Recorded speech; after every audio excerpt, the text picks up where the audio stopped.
Hello, আজকে আমরা direct and indirect narration নিয়ে আলোচনা করব।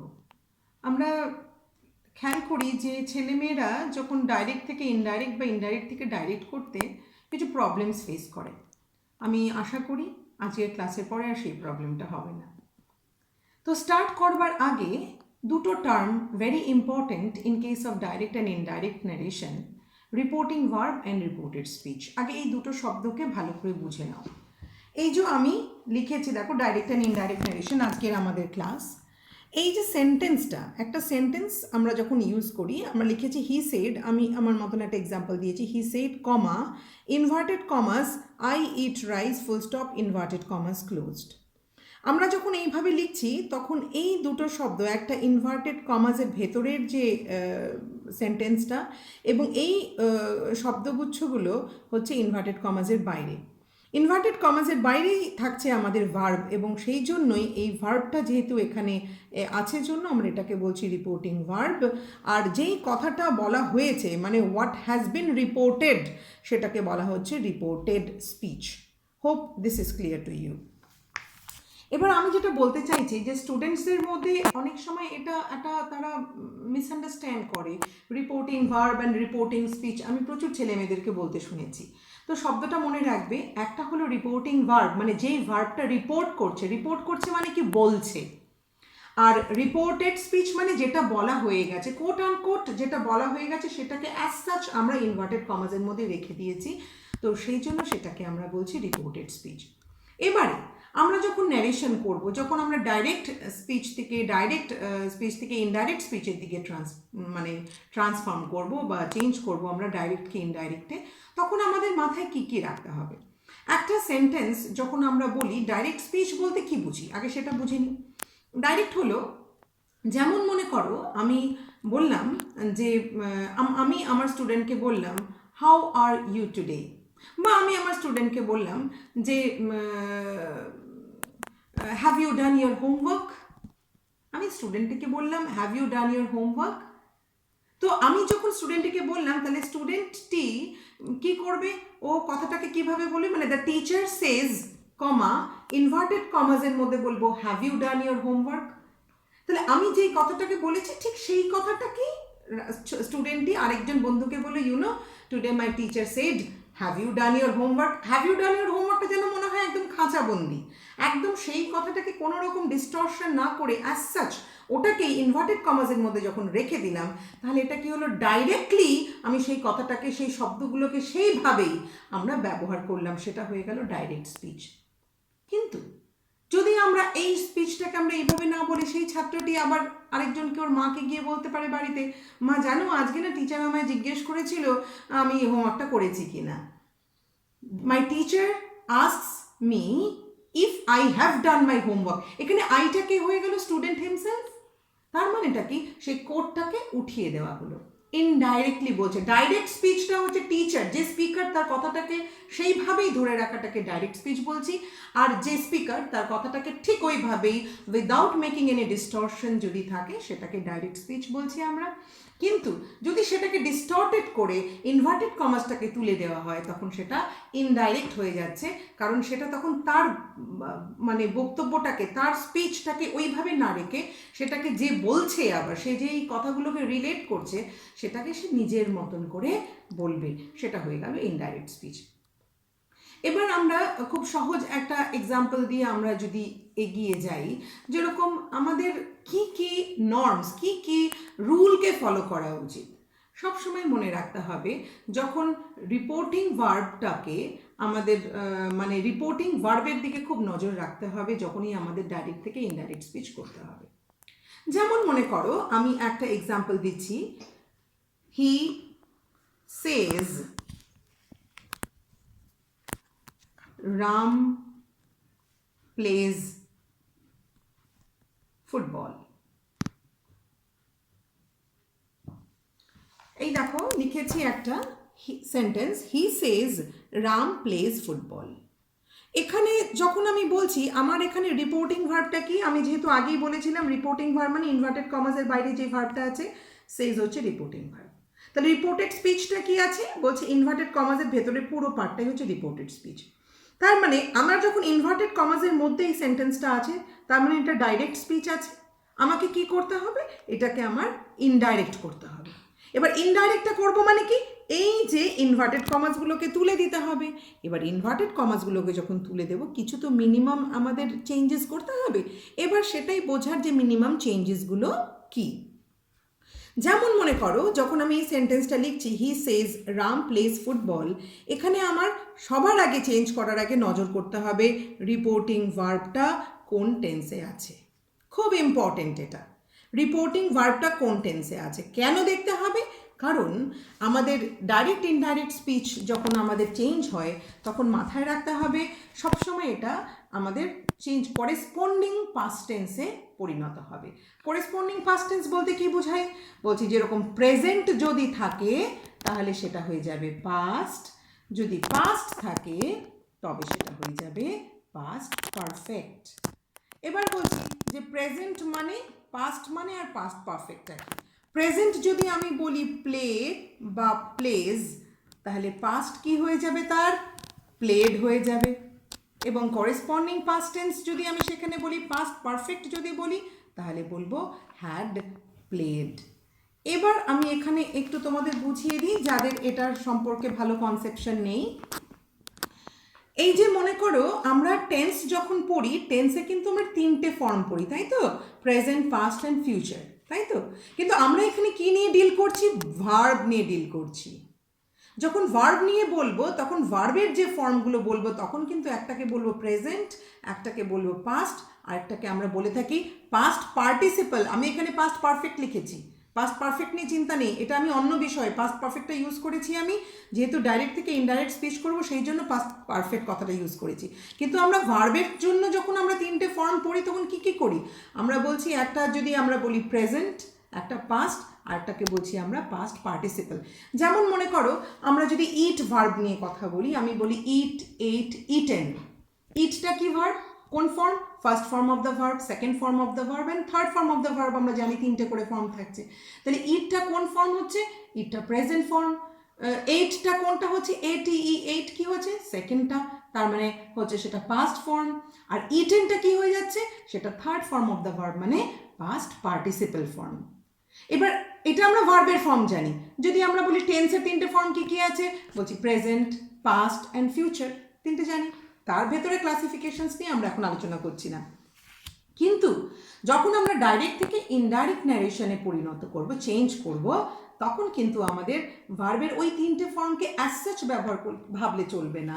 প্রেজেন্ট, পাস্ট এবং পাস্ট পারফেক্ট আমাদের ভাবতে হবে প্রেজেন্ট, পাস্ট এবং পাস্ট পার্টিসিপল, যেটা তিনটে ফর্ম নিয়ে আমরা ভার্বের কথা বলি।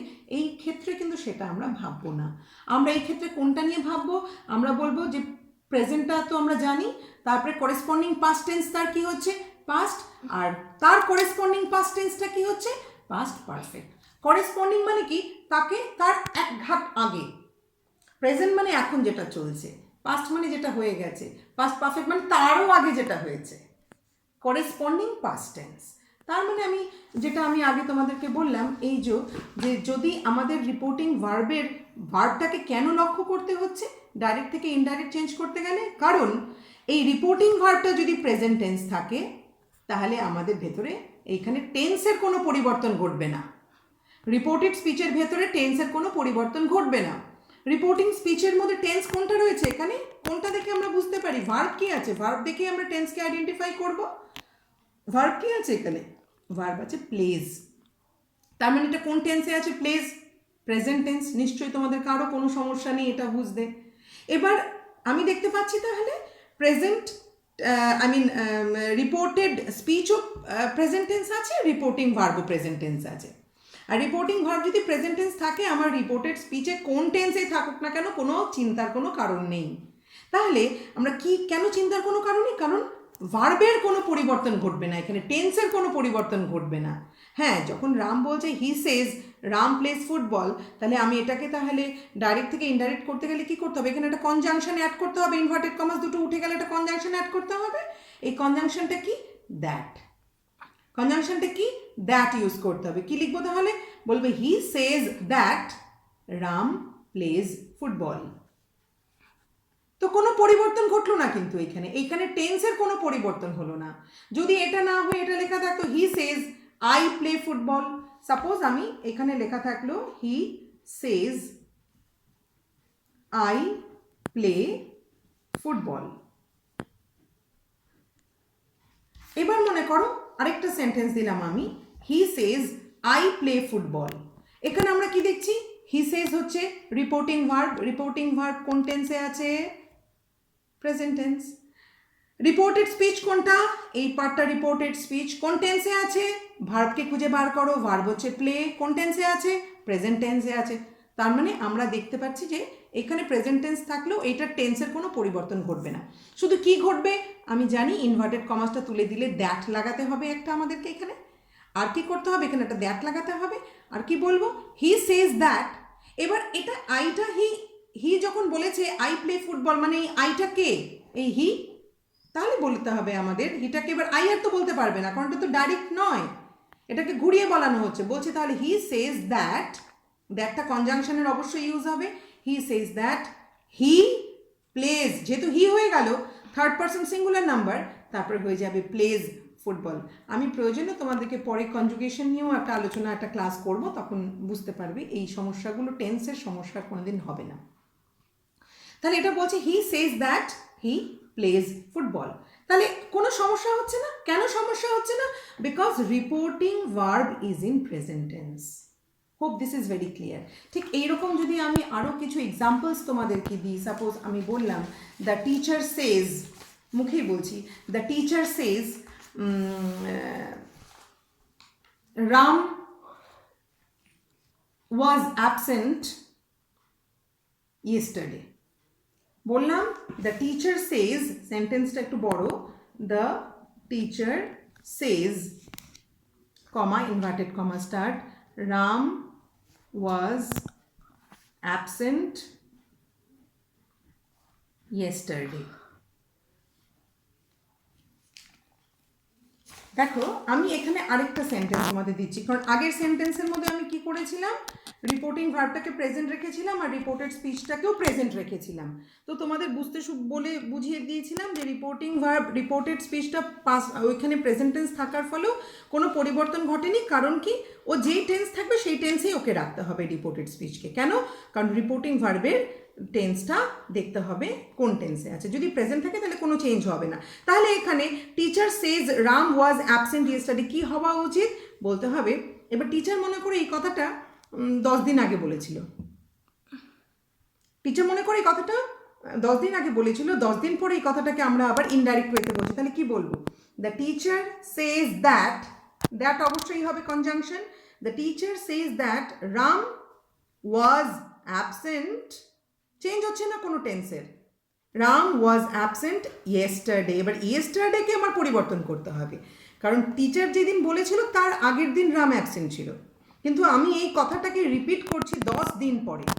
10 দিন পরে যদি রিপিট করি তাহলে তো আমি ইয়েস্টারডে বলতে পারি না, তখন কি বলবো, দ্য ডে বিফোর, যেই দিন উনি বলেছিলেন তার আগের দিন রাম ওয়াজ অ্যাবসেন্ট।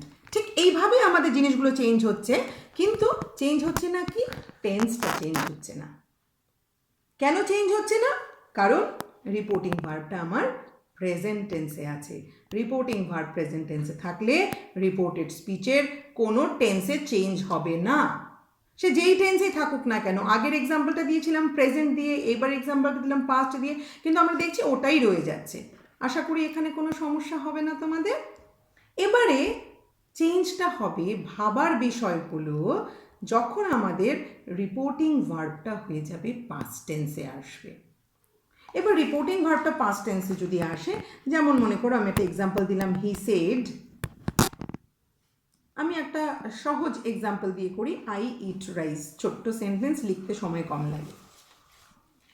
এখানে মনে করো আমি লিখলাম হি সেড আই ইট রাইস, এখানে রিপোর্টিং ভার্ব কোনটা আছে, রিপোর্টিং ভার্ব এটা। আশা করি এটা তোমাদের বুঝতে কারো বাকি নেই যে এটা পাস্ট টেন্সে আছে। প্রেজেন্ট টেন্স হলে তো সেজ হতো বা সে হতো, পাস্ট টেন্সে আছে মানে সেড হয়েছে। এবারে রিপোর্টিং ভার্বটা যখন পাস্ট টেন্সে আছে তখন আমার মাথায় রাখতে হবে, এবার এই রিপোর্টেড স্পিচের টেন্সের কিন্তু পরিবর্তন ঘটবে। আগেরবার দেখেছিলাম রিপোর্টিং ভার্বটা প্রেজেন্ট টেন্সে ছিল জন্য রিপোর্টেড স্পিচের টেন্সটা যেই টেন্সে ছিল সেই টেন্সে রেখেছিলাম। এখানে পাস্ট ছিল, পাস্টই রেখেছিলাম। আগের এক্সাম্পল প্লেস দিয়ে বলেছিলাম, সেখানে প্রেজেন্ট ছিল, রিপোর্টিং ভার্ব প্রেজেন্টই রেখেছিলাম, কোনো পরিবর্তন করিনি। কিন্তু এই ক্ষেত্রে সেই পরিবর্তনটা ঘটবে। কীরকমভাবে পরিবর্তনটা ঘটবে? হি সেড, বললাম রিপোর্টিং ভার্ব আমার পাস্ট টেন্সে আছে, আর রিপোর্টেড স্পিচ কোন টেন্সে আছে? আই ইট রাইস প্রেজেন্ট টেন্সে আছে। ঠিক? আচ্ছা, আমি যদি আরেকটা এক্সাম্পল দিই, আমি পরে এটাকে বোঝাচ্ছি। আরেকবার আমি আরেকটা এক্সাম্পল লিখে নিই। যদি আমি হি সেড বলে বলি I ate rice, I ate rice, এটা একটা আরেকটা এক্সাম্পল লিখে নিই, তারপরে তোমাদেরকে একবার আমি বোঝাচ্ছি। I had eaten rice. এই দেখো, তিনটে এক্সাম্পল আমি আগে একসঙ্গে নিয়ে চলবো। তিনটে এক্সাম্পলের মধ্যে দেখতে পাচ্ছি কি রিপোর্টিং ভার্বটা আমার পাস্ট টেন্সে রয়েছে, আর রিপোর্টেড স্পিচটা কি আছে? এই সেন্টেন্সের মধ্যে রিপোর্টেড স্পিচটা প্রেজেন্টে আছে ইট, এই সেন্টেন্সের মধ্যে রিপোর্টেড স্পিচটা কোন টেন্সে আছে? এইট আছে, মানে পাস্ট। আর এখানে কি আছে? Had eaten, had eaten. আমাদের ইটেনটা হচ্ছে পাস্ট পার্টিসিপল ফর্ম। আর আমি বলেছিলাম যখন আমরা ডাইরেক্ট থেকে ইনডাইরেক্ট স্পিচ করব তখন আমরা কোন কোন ফর্মের কথা মাথায় রেখেছিলাম? Present, past and past perfect. Past perfect মানে কি? যে পারফেক্ট হচ্ছে, পারফেক্ট যখনই বলবে মনে রাখবে হ্যাভ বা হ্যাজ বা হ্যাডের ব্যবহার হবে। এটা যেহেতু পাস্ট পারফেক্ট, অবশ্যই এখানে হ্যাডের ব্যবহার হবে। এটা যেহেতু পাস্ট পারফেক্ট টেন্সের কথা বলছি, তাহলে হবে হ্যাড এবং তারপর third form of the verb, মানে past participle form of the verb. অবশ্যই এটা মাথায় রাখতে হবে। তাহলে এই তিনটে এক্সাম্পলের মধ্যে দেখতে পাচ্ছি রিপোর্টিং ভার্বগুলো রয়েছে পাস্ট টেন্সে, রিপোর্টেড স্পিচগুলো এক একটা এক এক রকম। যেমন প্রথমটা আছে প্রেজেন্ট, সেকেন্ডটা আছে পাস্ট এবং থার্ডটা আছে পাস্ট পারফেক্ট। এবার বিষয় হলো তাহলে এখন পরিবর্তনটা কীরকমভাবে হবে, কি ভাবনা নিয়ে আমাদের চলতে হবে, কি মাথায় রেখে চলতে হবে?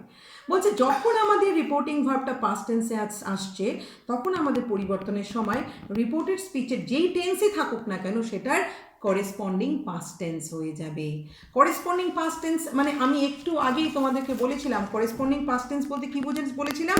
যদি রিপোর্টিং ভার্বটা প্রেজেন্টে থাকে, রিপোর্টেড স্পিচটা যদি প্রেজেন্ট টেন্সে থাকে, তাহলে রিপোর্টেড স্পিচটাকে আমি পাস্টে নিয়ে চলে যাব।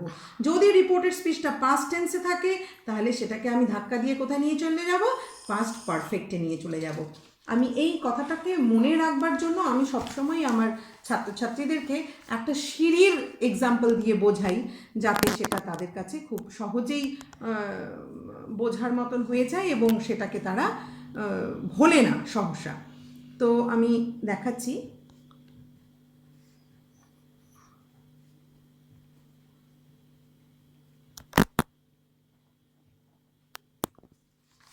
আমি এইভাবে সিঁড়ির একটা ছবি সবসময় এঁকে ছাত্রছাত্রীদেরকে বোঝাই, যাতে তারা খুব ভালো করে এটা মনে রাখতে পারে।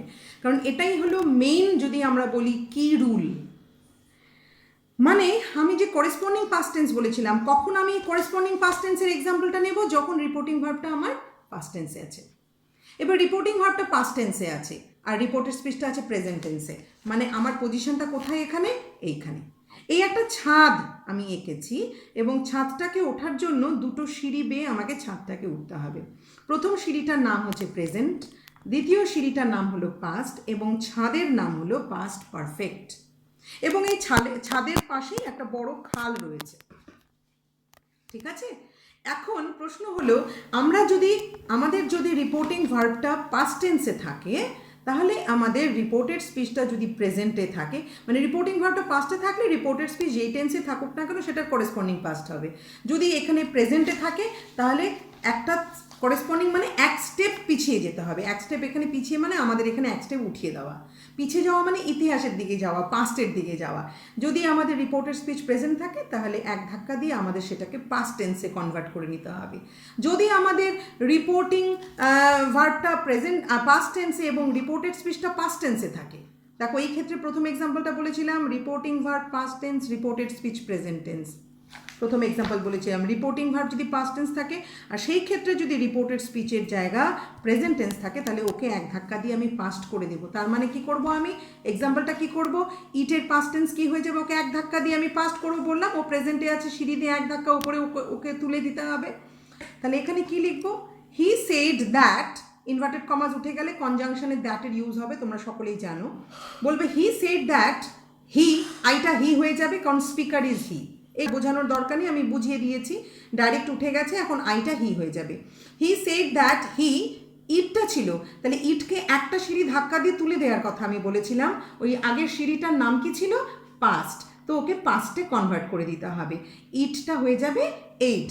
অ্যান্সার কি হবে, he said that he ate rice. Answer কি হবে তাহলে এটার, he said that he ate rice.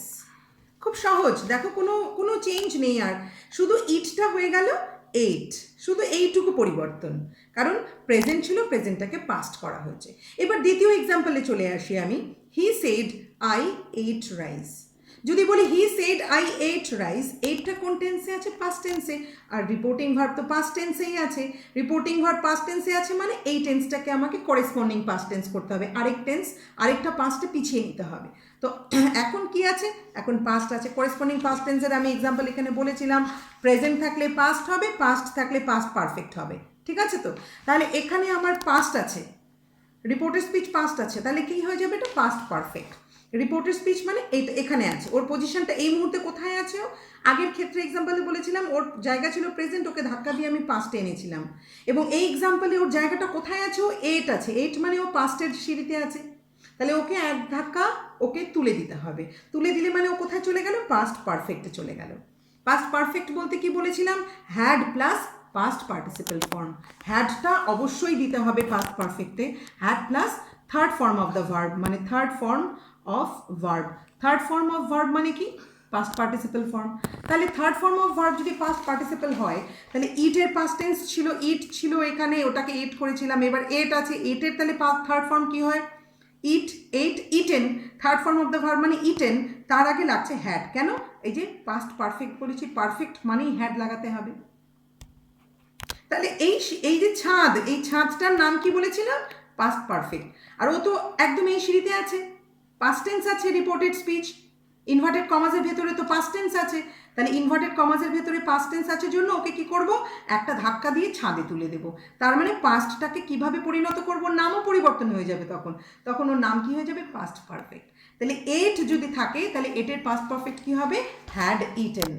তাহলে এখানে লেখা ছিল হি সেড আই এইট রাইস, এটা তাহলে অ্যান্সার কি হয়ে যাবে, he said that he had eaten rice.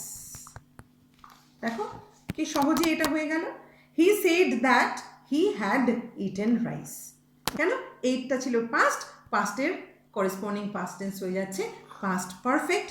Past perfect করতে গেলে কি করতে হয় আমাদের, হ্যাড মানে পারফেক্টের জন্য হ্যাড লাগাতে হয়, plus third form of the verb মানে ইটেন লাগাতে হবে। হোপ এটুকু বুঝতে তোমাদের কোনো অসুবিধা নেই, দুটো এক্সাম্পল। এবার আসছি আমরা থার্ড এক্সাম্পলে। থার্ড এক্সাম্পলে দেখো কি লেখা আছে, হি said I had eaten rice. এখানে রিপোর্টিং ভার্ব কি আছে, সেড আছে, রিপোর্টেড স্পিচে কি আছে, হ্যাড ইটেন আছে। হ্যাড ইটেন মানে কি বলেছিলাম আমরা, পাস্ট পারফেক্ট বলেছিলাম, তাই তো? তাহলে রিপোর্টিং ভার্ব আছে পাস্ট টেন্স, আর রিপোর্টেড স্পিচ আছে পাস্ট পারফেক্ট। আমরা জানি রিপোর্টিং ভার্ব যদি পাস্টে থাকে তাহলে আমাদের চেঞ্জ করতে হবে কি, রিপোর্টেড স্পিচটা যেই টেন্সে থাকবে সেটার corresponding past tense, reported speech মানে যেটা ইনভার্টেড কমাসের মধ্যে থাকে। তাহলে আমাদের লাস্ট এক্সাম্পলের মধ্যে রিপোর্টেড স্পিচটা কি আছে, পাস্ট পারফেক্ট টেন্স আছে, মানে ও ছাদেই আছে।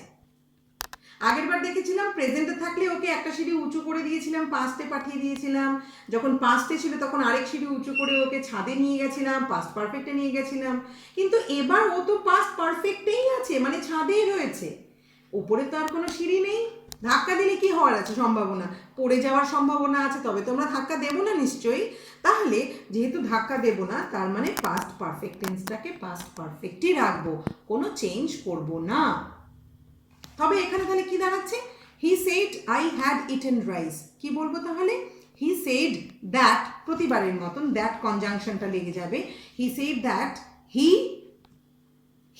আইটা হি হয়ে যাবে, হ্যাড ইটেন, পরিবর্তন কি হবে কোনো?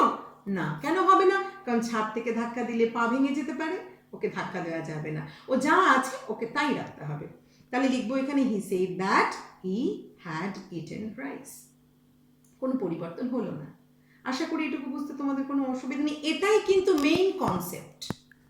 এবারে এর বাইরেও যে জিনিসগুলো আমাদের করতে হবে, এখন এটার উপরেই নির্ভর করে বিভিন্ন রকমের এক্সাম্পলস আমাদেরকে ফেলতে হবে। আজকে আমি আই ইট রাইস যেটা না বলি, আমি এখানে বললাম suppose the teacher said Ram was, আমি এখানে এক্সাম্পল দিয়েছিলাম the teacher says Ram was absent yesterday. যদি এটা না বলি, এবার আমি সেজ না বলে দিয়ে যদি এখানে আমি সেড বলতাম, যদি আমি সাপোজ এখন আর সেজ বলছি না, আমি এখন বলছি সেড, এটাকে চেঞ্জ করে দিলাম। এবার আমি রিপোর্টিং ভার্বটাকে চেঞ্জ করে দিয়ে বললাম the teacher said Ram was absent yesterday. সবার আগে খুঁজে দেখো রিপোর্টিং ভার্বের মধ্যে ভার্ব কোনটা আছে? সেড আছে। সেডটা কোন টেন্সে আছে? পাস্টে আছে। বলে এইবারই মাথায় আমাদের রাখতে হবে, কারণ রিপোর্টিং ভার্ব পাস্ট টেন্সে আছে মানেই আমাদের রিপোর্টেড স্পিচের মধ্যে চেঞ্জ আসবে।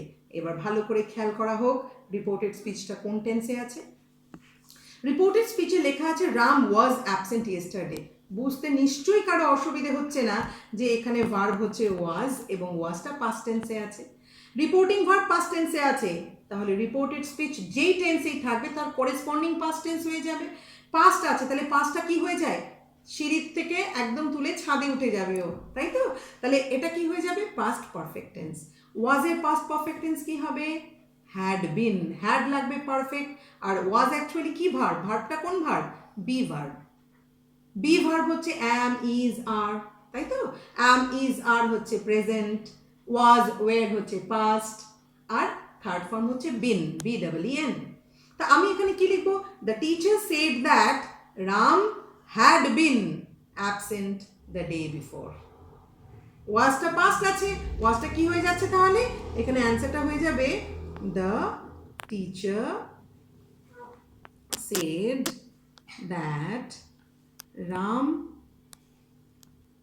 had been absent the day before.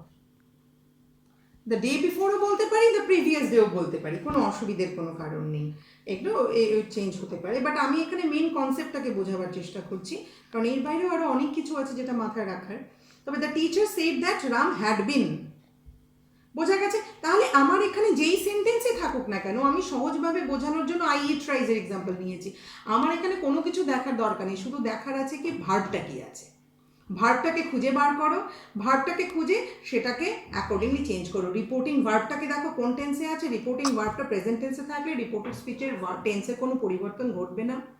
যদি রিপোর্টিং ভার্বটা পাস্ট টেন্সে থাকে তবেই রিপোর্টেড স্পিচের পরিবর্তন ঘটবে। ইনডাইরেক্ট করতে গেলে করেসপন্ডিং পাস্ট টেন্স হবে, তাহলে রিপোর্টেড স্পিচ যদি প্রেজেন্ট টেন্সে থাকে সেটা পাস্ট হয়ে যাবে, যদি পাস্ট টেন্সে থাকে সেটা পাস্ট পারফেক্ট হয়ে যাবে। বুঝতে আর কোনো অসুবিধা হওয়ার কথা নয়। এর বাইরে দু একটা কথা মাথায় রাখা, যখন আমরা শুধু হি সেড বলছি তখন কিন্তু আমরা হি সেডই রাখছি। হি টোল্ড, আমরা তখন হি সেড দ্যাট, আমরা হি সেড দ্যাটই বলছি। কিন্তু যদি বলি হি সেড টু মি, তখন কিন্তু he said to me indirectly লিখবে না, তখন লিখতে হবে হি টোল্ড মি। যদি বলি the teacher says to all the students, তাহলে বলতে হতো the teacher tells all the students. টেলসের পরে কিন্তু টু হয় না, সেজের পরে বা সেডের পরে টু হয়। যদি এখানে কোনো এনকোয়ারি থাকে, কোনো কোয়েশ্চেন, একটা ইন্টারোগেটিভ সেন্টেন্স থাকে, তাহলে আস্কস হতে পারে, ইনকোয়ার্স হতে পারে। যদি এখানে একটা নোট অফ এক্সক্লামেশন থাকে, হয়তো সেখানে দেখা যাচ্ছে যে সে রিকোয়েস্ট করছে, বা সে আমরা যেরকম একটা এক্সাম্পল বলি the boys shed comma inverted comma start alas we are undone. এখানে কি হবে? এখানে অ্যালাস মানে আমরা ফেলিয়ার হয়ে গেলাম, দুঃখের সাথে বলা হচ্ছে। এখানে কিন্তু আমি বলবো না the boys said, the boys cried in sorrow, cried in sadness। আমরা বলছি please give me that, the boys requested. তো এই জিনিসগুলোকে মাথায় রাখতে হবে, এটা আরেকটু প্র্যাকটিসের মধ্যে দিয়ে এগিয়ে যাবে। বাট আজকের আমাদের মেইন উদ্দেশ্য ছিল এই কনসেপ্টটাকে ক্লিয়ার করা। এগুলো যত প্র্যাকটিস করবে এক্সারসাইজের থেকে আরও বেশি ভালো হয়ে যাবে।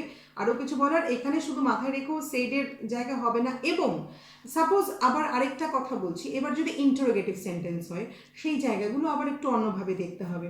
এখানে সবগুলো ছিল অ্যাসার্টিভ সেন্টেন্স ছিল।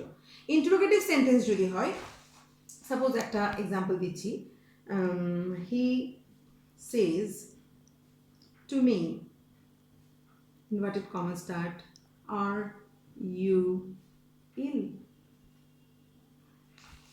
এই যে দিলাম he says to me are you ill, সে আমায় বলছে আর ইউ ইল, আমি এটাকে কি করব, যেহেতু নোট অফ ইন্টারোগেশন আছে আমি সেজ টুটা হয়ে যাবে আস্কস, প্রেজেন্ট টেন্সে আছে সেই জন্য টেন্স কিন্তু চেঞ্জ করব না, আমি বলবো হি আস্কস মি ইফ বা ওয়েদার, WHETHER যে কোনো একটা ইউজ করবে, if I am ill, if I am ill. মানে এখানে কি হয়ে গেল, এই কনজাংশনটা এখানে কি ইউজ হলো, ইফ বা ওয়েদার। ইফ বা ওয়েদার হচ্ছে কনজাংশন, দ্যাট কিন্তু এখানে বসছে না, মাথায় রেখো। আগের এক্সাম্পলগুলো আমি দ্যাট বলেছিলাম সেই জন্য এই এক্সাম্পলটা দিলাম, যে ইন্টারোগেটিভ সেন্টেন্স হলে তোমাকে বুঝে নিতে হবে এখানে কিন্তু দ্যাট হচ্ছে না, কোনো কোনো জায়গায় আবার দ্যাট হয় না, সেটাও মাথায় রাখবার। সেই জন্য এখানে এই ধরনের যখন সেন্টেন্স থাকছে, he asks me if or whether, যে কোনো একটা লিখলেই হবে আই অ্যাম ইল। এবার যদি এখানে একই রকমভাবে যদি সেজ না দিয়ে সেড হতো তাহলে কি লিখতাম he asked me if I was ill. একই রকম ওই ঘটনাটা, ওই নিয়মটা কিন্তু সব কিছুর জন্যই চলছে, সব কিছুর জন্যই ওই নিয়মটা থাকবে। আবার যদি আমি এখানে এটা না দিয়ে যদি বলতাম he says to me what is your name, এখানে বললাম he says to me what is your name, তাহলে কি বলবো, হি আস্কস মি, সেজ মানে এখানে হয়ে যাবে asks, he asks me what, এখানে কিন্তু ইফ বা ওয়েদার হলো না কারণ এখানে WH কোয়েশ্চেন আছে। যদি WH কোয়েশ্চেন হয় মানে WH হোয়াট, হু, ওয়ের এগুলো দিয়ে যদি প্রশ্ন হয়ে থাকে, হাউ এগুলো দিয়ে যদি প্রশ্ন হয়ে থাকে, তাহলে কিন্তু ইফ বা ওয়েদারের জায়গা নেই, ইফ বা ওয়েদার ইউজ করবে না, এটুকু মাথায় রেখো। বি ভার্ব দিয়ে ইউজ হলে তখন আমাদের ইফ বা ওয়েদার ইউজ হচ্ছে, WH কোয়েশ্চেন হলে পরে কিন্তু ইফ বা ওয়েদার ইউজ হচ্ছে না। হ্যাঁ, তো এখানে বলছে হি সেজ টু মি, তাহলে বলবো আমরা he asks me what my name is. কেন মাই নেমটা আগে আসবে, ইয়র মানে এখানে যেহেতু আমাকে জিজ্ঞেস করেছে মাই নেম ইজ, কোয়েশ্চেন যখন আমরা কোনো কিছু করি তখন আমাদের WH কোয়েশ্চেন যে টার্মটা ইউজ হচ্ছে, যে ওয়ার্ডটা ইউজ হচ্ছে, ঠিক তারপরেই আমাদের হেল্পিং ভার্বের ব্যবহার হয়। কিন্তু আমি তো এখন কোয়েশ্চেন করছি না, এটা তো এ তো আমাকে কোয়েশ্চেন করেছিল তাই জন্য ইজটা আগে নিয়েছিল, কিন্তু আমি তো এখন যখন সেন্টেন্সটা লিখবো, দেখো এখানে নোট অফ ইন্টারোগেশন, কিন্তু যখন ইন্টারোগেটিভ করছি তখন ফুল স্টপ হয়ে যাচ্ছে, তার মানে এখন তো আমি আর কোনো প্রশ্ন করছি না, এখন তো আমি কোনো প্রশ্ন করছি না। তো এখন যেহেতু আমি কোনো প্রশ্ন করছি না তাই জন্য এখানে আমার ফর্মটাও কিন্তু চেঞ্জ হয়ে যাচ্ছে, ফরম্যাটটাও কিন্তু চেঞ্জ হয়ে যাচ্ছে। এখানে আমি কি বলবো, he asks me what my name is, what my name is, এখানে আবার বলবো না হোয়াট ইজ মাই নেম, তাহলে তো প্রশ্ন হয়ে গেল, কারণ হোয়াটের পরে ইজ তো আসবে না, হোয়াট আগে নাউন আসে আমরা জানি, তারপরে ভার্ব আসবে, ঠিক আছে, সাবজেক্ট আগে থাকবে, তো হোয়াট মাই নেম ইজ, এইভাবে আমাদের অ্যান্সারটাকে লিখতে হবে। হোপ এখানে তোমাদের কিছুটা হলেও কনসেপ্টটা ক্লিয়ার হচ্ছে, এটা একটু দেখে নাও, বুঝে নাও, তারপর তোমাদের কাছে যেই গ্রামার বইগুলো আছে সেটাকে ধীরে ধীরে একটু দেখে নিয়ে ফলো করার চেষ্টা করো, একটু রিড আউট করো, একটু গো থ্রু করো সেগুলোকে, এবং এক্সারসাইজের যে কোয়েশ্চেন্সগুলো আছে সেগুলোকে সলভ করবার চেষ্টা করো। Thank you.